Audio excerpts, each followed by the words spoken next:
আসসালামু আলাইকুম। একটা নতুন রেসিপি নিয়ে চলে এসেছি বিস্কুটের। তার জন্য গমের আটা এক বাটি নিয়ে নেবো। এখানে গমের আটার সাথে হাফ বাটি সুজি লাগবে, এক বাটি গমের আটার সাথে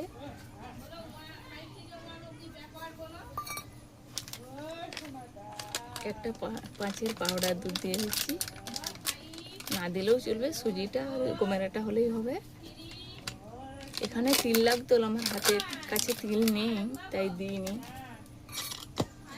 ঘি লাগবে, ঘিটা দিয়ে নেব। ময়নের জন্য এখানে একটু ঘি লাগবে, ময়নের জন্য ঘিটা দিয়ে দিলাম। এখানে আপনারা সাদা তেলও দিতে পারেন। ঘিটা দিলে একটু বিস্কুটটার ফেভারিটটা ভালো লাগে, বিস্কুটটা ভালো হয়। অল্প অল্প করে মেখে নেব। এখানে খুব ভালোভাবে মাখাতে হবে, তবে বিস্কুটটা খাস্তা হবে।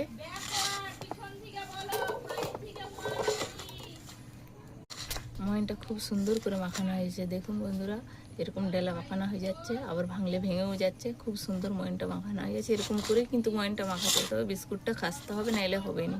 চাপিয়ে দিলাম, পানি চাপাবো।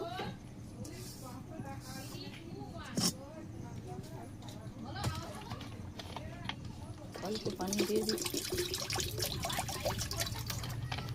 চিনি ফুটিয়ে নিচ্ছি।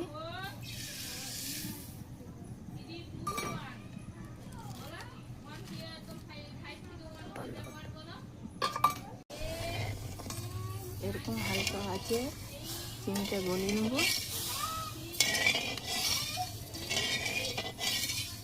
ফুটে গেছে, এবার নামিয়ে নেব।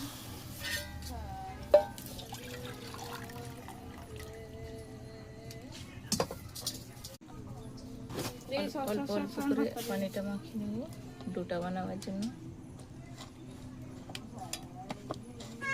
কম করে দিতে হবে, এটা শক্ত শক্ত হবে, নরম করা যাবে না, তাহলে বিস্কুটটা হবে না মুচমুচে। তৈরি হয়ে গেছে, পুরো এরকম শক্ত শক্ত হবে, নরম করা এমনি রুটির মতন, তাহলে বিস্কুটটা হবে না মুচমুচা। দুটা এরকমই শক্ত করা হবে। বিস্কুট এরকম করে দুটা লম্বা করে নেব।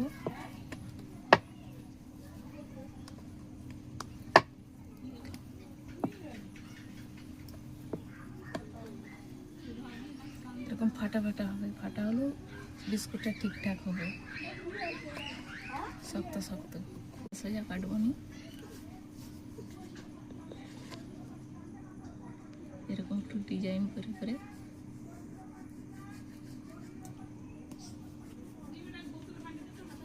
ঠিক আছে, ভাজার জন্য কড়াই বসিয়ে দেবো।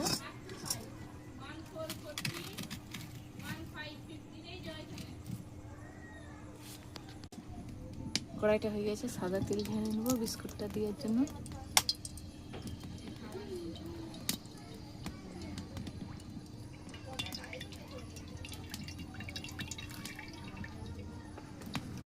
বিস্কুটের জন্য তেলটা হয়ে গেছে, একে একে বিস্কুটটা ছেড়ে দেবো।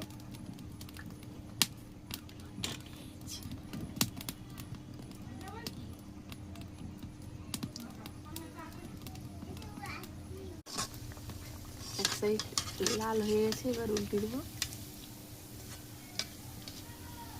একে একে। লাল লাল করে ভাজা হয়ে গেছে, এবার উঠিয়ে দেবো। লাল লাল করে ভেজে নিয়েছি। দেখুন বন্ধুরা, পুরো দোকানের মতন বিস্কুটটা কত মুচমুচে হয়েছে।